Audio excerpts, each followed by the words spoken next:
DocTalk is brought to you by Multimin USA, manufacturers of Multimin 90, sure trace mineral supplementation by timed injection.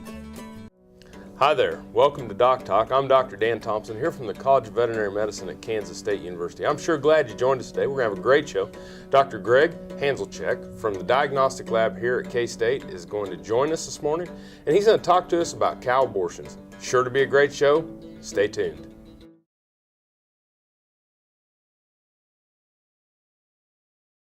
We started using Multimin about 4 years ago. We started out first in our own cow herd and our own replacement heifer program just to see how it worked, experiment with it. We don't like to put a new product out there with our clients unless we've tried it ourselves or there's a lot of data behind it that we like.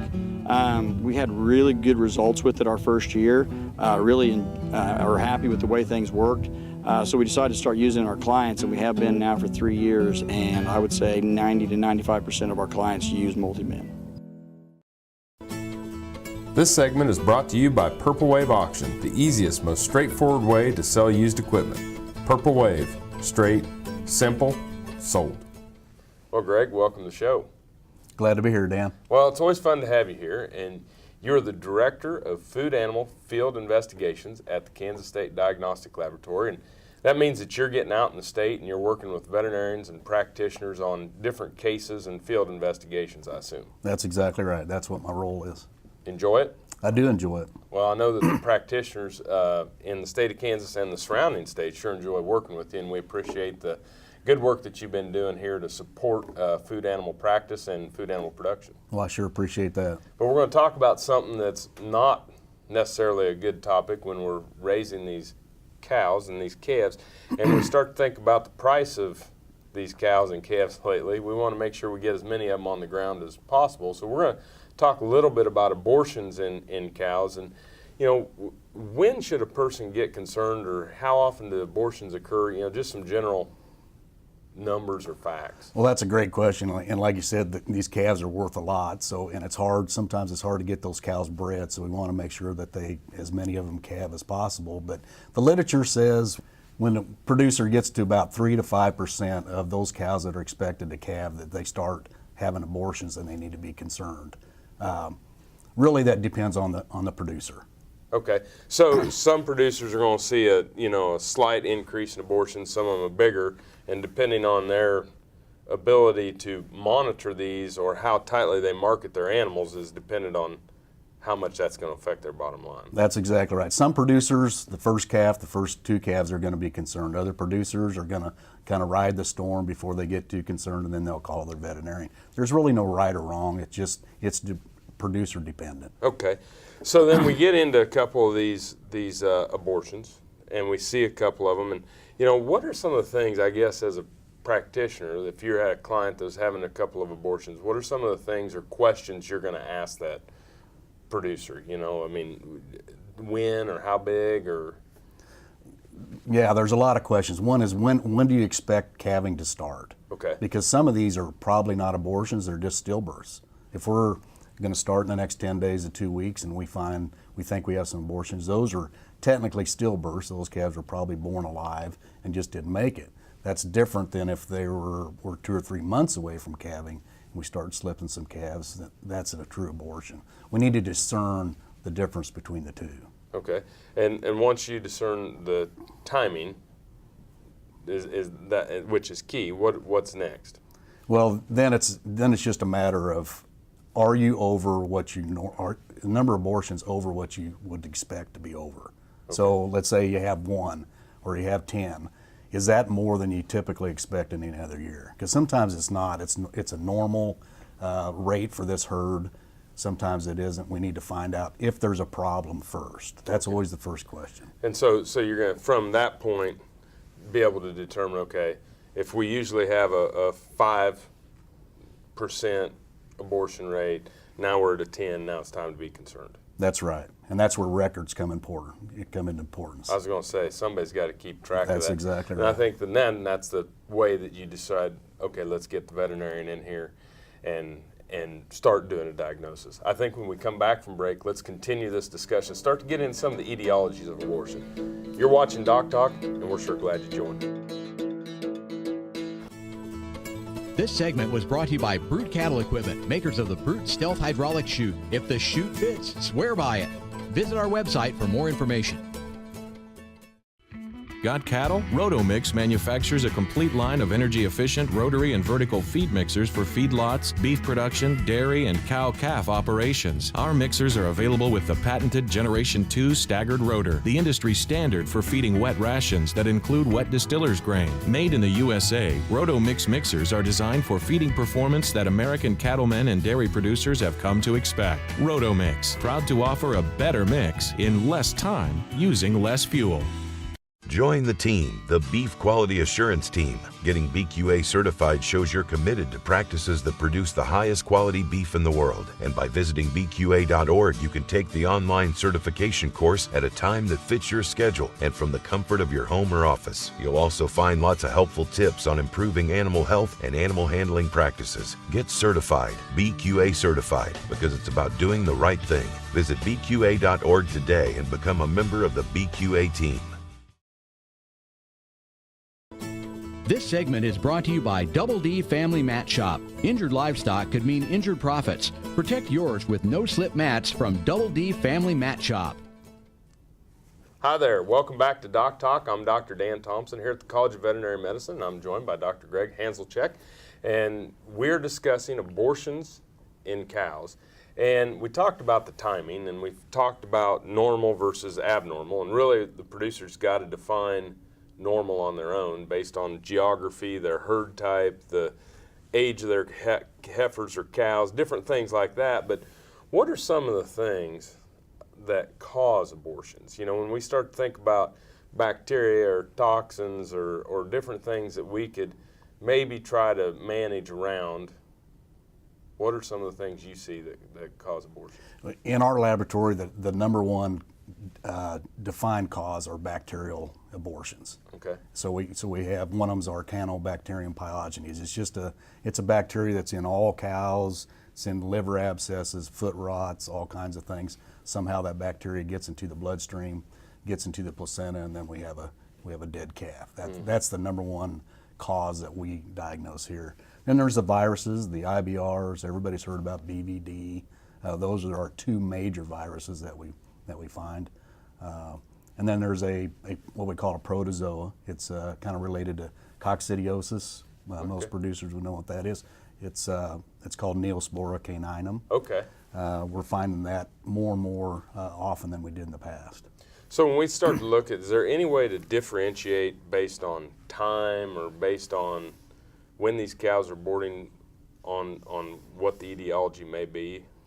In the past, we broke it down in trimesters. So if we had abortions, say the first 6 months of gestation, we could say it's probably one of these viruses or one of these bacterias, and that we wouldn't see it later on. Well, we're finding out that these organisms can cause abortions at any time. Really? So that's kind of been thrown out the window just recently. So it gets to be more and more important that we get a handle on this diagnostically, because if we can't separate them out based on time and clinical history, now we're going to have to get samples in. That's exactly right. We can't tell by month anymore. So how does I mean, you said the Arcanobacter that the cows carry that naturally, kind of like pneumonia where they carry Mannheimia in their lungs. Yep. And they get stressed, and then that seems to trigger the infection from the bacteria.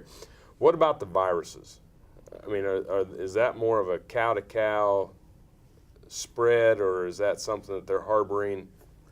It depends on the virus, but for instance, IBR, we know every herd there's IBR carriers in the herd. Okay. And something just sets it off where it starts spreading through the animals, and maybe they weren't properly immunized against the virus, or maybe they just didn't respond to the vaccine when it was given to them, and that particular animal will suffer the consequences. Probably see the same thing when we have these persistently infected BVD animals.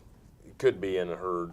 That's a big, the BVD is a big deal, and that's exactly right. Typically when we have BVD abortion outbreaks, we've got one of these persistently infected calves that was born with BVD that's just exposing all the pregnant animals to the virus.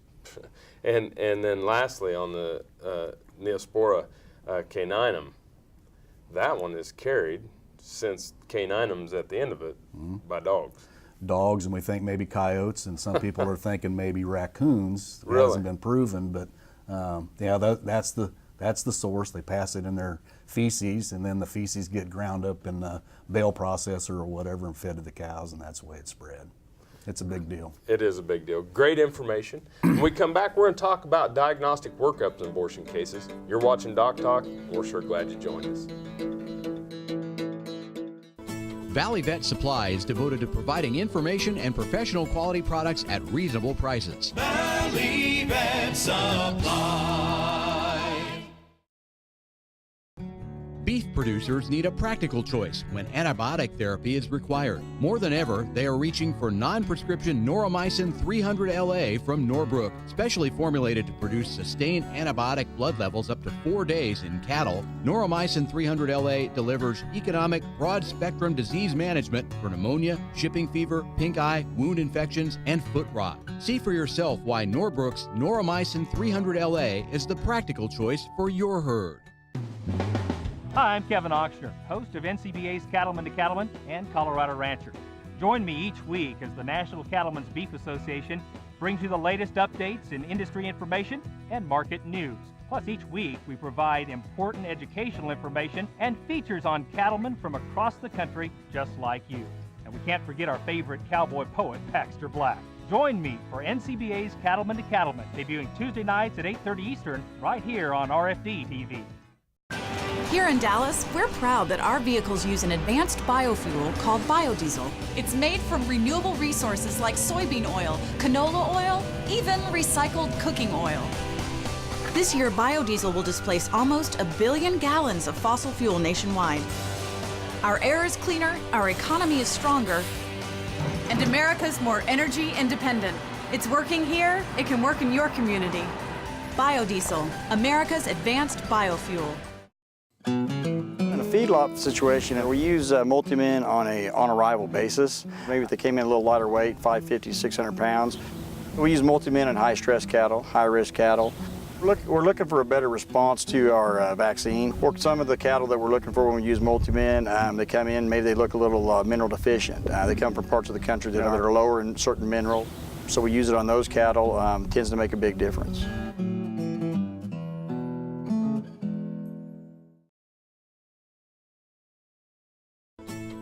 This segment is brought to you by Norbrook Laboratories, manufacturers of Noromycin LA, Normectin Plus, 1%, and Poron, the practical choice for your herd. Hi there, and welcome back to Doc Talk. I'm Dr. Dan Thompson here at the College of Veterinary Medicine at Kansas State University, joined by Dr. Greg Hanselchek, who is the Director of Production Animal Field Investigations here at the Veterinary Diagnostic Lab, and spends a lot of time in the field working with producers and practitioners on cases just like what we're discussing today. And you've been doing a tour working with practitioners on abortion cases and diagnostic workups on these cases over the last several months.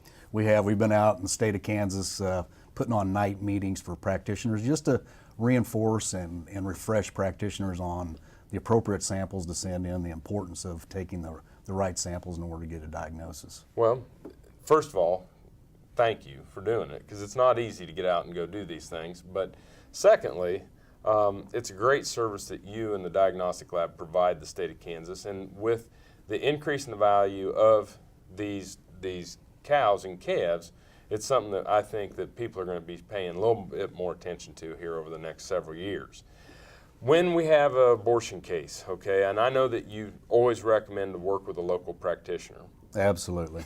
But when we have these cases, what are some of the things that you're coaching practitioners on the samples to take to send to you at the D-Lab? The best samples by far is the entire fetus and the placenta. Now we know that a lot of times you can't send a big fetus into the lab, and sometimes it happens on the weekend, so samples have to be taken. But those are the two best samples we can get. Sometimes people, if they're having enough of these, and they hit that threshold we were talking about earlier, they just drive them in. That's exactly right. Let's skip the mailing. Sure. That's exactly right. We got today, and this is important. Let's drive it straight to the D-Lab and get it there in a timely fashion. Anything about the freshness of the sample and your ability to work with it? Well, as the fetus gets older after abortion, of course, our ability to find a diagnosis is slim. But a lot of times for cows, they get sick, something happens to the fetus, and then it's days later before they ever abort. So we know we're already behind the 8 ball. So our recommendation is when producers and veterinarians decide to work something up, they get those tissues collected now and get them sent to us overnight. Cool. So once they come to the D-Lab, what are you going to do with those samples, the fetus and the placenta? What are you looking for with those? Well, we recommend that we get both fresh and fixed tissues, or tissues that are in formaldehyde. Okay. And we're going to do 2 different things. On the fresh, we're going to look culture. We're going to look for bacteria, live viruses, those kind of things in those tissues. The fixed ones, we're going to actually look for the signs of the disease. So those are production of the tissues and yes. the clinical, abnormalities associated microscopically with yes. these types of syndrome. The classical microscopic signs of particular diseases. That's exactly. How long from, say, when somebody sends you a sample until we get a diagnosis, generally? Because I know that's one thing that people always, well, I sent it to you yesterday, why don't I have an answer? We typically say 7 to 10 days. Okay. And a lot of the reason is we have to grow out the viruses, we have to grow out the bacteria, and that's not something that happens overnight. That's going to take 3 or 4 or 5 days in itself. So sure, and a lot of people. That's exactly right. There's 4 or 5 labs that'll be involved in the diagnosis of an abortion. Get them here quickly. Fresh and fixed tissue, whole fetus, whole placenta. 7 to 10 days, you'll have a diagnosis. Maybe. That's exactly right. Maybe. When we come back from break, I want you to expand on that thought. Okay. You're watching Doc Talk, and we're really glad that you joined us today. This segment is brought to you by Lalaman Animal Nutrition, dedicated to the development and production of natural and differential solutions for animal nutrition. From Kansas State University, this is Agriculture Today. With Kansas being in drought conditions, causing a likely shortage in the feed supply, cow-calf producers must start thinking about alternatives to get them through both fall and winter this year. K-State Beef System Specialist Justin Wagner says producers should be looking for supplements that deliver both energy and protein. He feels that distillers' dried grains fit these criteria. As far as the wet distillers' grains, it's actually probably one of the best, what I would call a ration conditioner that we have really available to it for some of these, for lack of a better term, rough hays. Corn stalks, wheat straw that's been chopped and processed. It fits well with those, blends together nicely. It adds a little bit of a moisture and texture to those type feeds. This is K-State Research and Extension.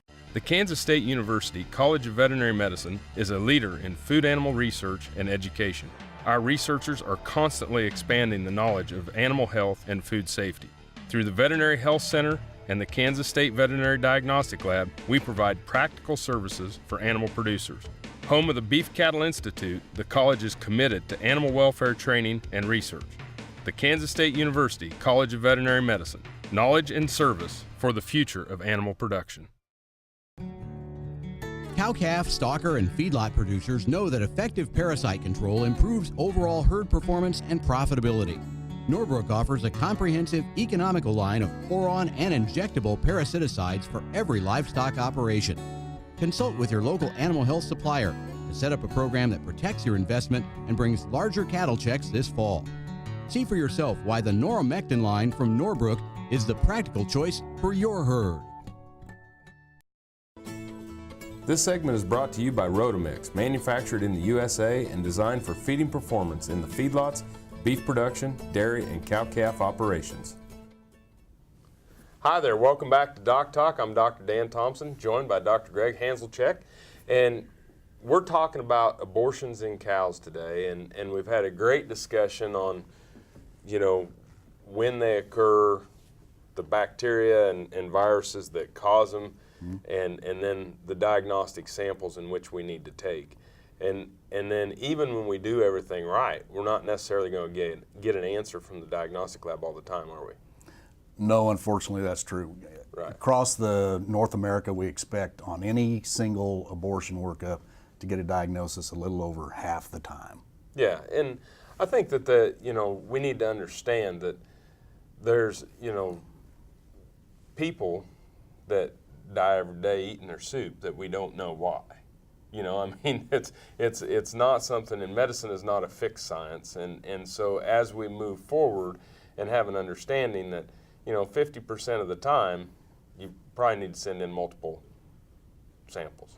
That's the key, multiple samples and a whole set of tissues. Okay. I mean, that's the key to getting the diagnosis. And then when we send in, you know, partial sets of tissues, we might have missed that, you know, whether it's a piece of liver or kidney or whatever, where that infection was in the fetus. That's exactly right. And the most important piece of tissue that we can get is the placenta. Okay. And we know that's not always possible because you don't always know which cow aborted, or you can't get her in time. I mean, there's a bunch of legitimate reasons, but a piece of placenta along with the fetal tissues increases our ability to come up with a diagnosis a lot. Why is the placenta important? Because it usually has the classical signs of what the reason that animal aborted. Okay. Where the other tissues, they may not. It's kind of a filter. It's the filter. That's exactly right. Between the fetus and the cow, and something might get stopped up in there and caught, I guess. That's a great analogy. That's exactly right. So at the end of the day, if you're working with the producer that's having some abortions, what are some things that you would say to them? I mean, you walk out there on the farm and we've had 10 abortions. I have 100 head of cows. I've had 10 abortions. You know, what are some of the steps? What are some of the things post-abortion that maybe this producer needs to think about? Well, the first thing is, unfortunately, whatever caused the abortion this year is probably just going to run its course. Our plan is to find the diagnosis and try to prevent it for the subsequent years. Right. So that needs to be set up front. And then after that, it's just a matter of what's the vaccination program, what vaccines are you using, what is your biosecurity like? I mean, all those kind of things, what's your nutrition like in the cow herd, all those things then come into play to plan for next year. And introduction of new animals into the herd, quarantine? Absolutely. Test and quarantine. And when we're going to test these animals, what are some of the things that you would recommend? The BVD, I take it? And the BVD, the IBR would be the two main things that I would test for. Test. Well, I think today has been just a remarkable show. I always enjoy having you on here. I appreciate so much what you do for the state of Kansas and nationally for our beef industry and dairy industries. Thanks a million. It's my pleasure. Thank you for watching Doc Talk. If you want to know more about what Dr. Hanselchek and I do here at Kansas State University, you can find us on the web at www.vet.ksu.edu. Remember, always work with your local practitioner on cases such as this or any other cases that is associated with your animal. I'm Dr. Dan Thompson. You've been watching Doc Talk. We're sure glad you joined us, and we'll see y'all down the road. For more information about this program or previous programs, go to DocTalkTV.com.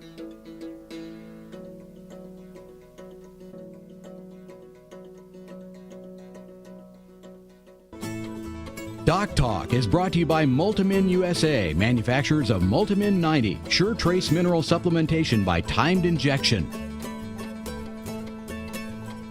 There are two problems with trace mineral intake in beef cattle. One is simply that intake of trace minerals can be slightly unpredictable. The second thing is that other minerals that are present in the diet in high proportions can actually interfere with trace mineral absorption. Sulfur is a classic example of this problem. Many of the feedstocks we use, like distiller's grain and corn gluten feed, are high in sulfur. In some cases, groundwater and surface water in Kansas can be high in sulfur. When dietary intake of sulfur is high, that means that copper in particular and also possibly zinc can be absorbed from the gut in less than ideal proportions.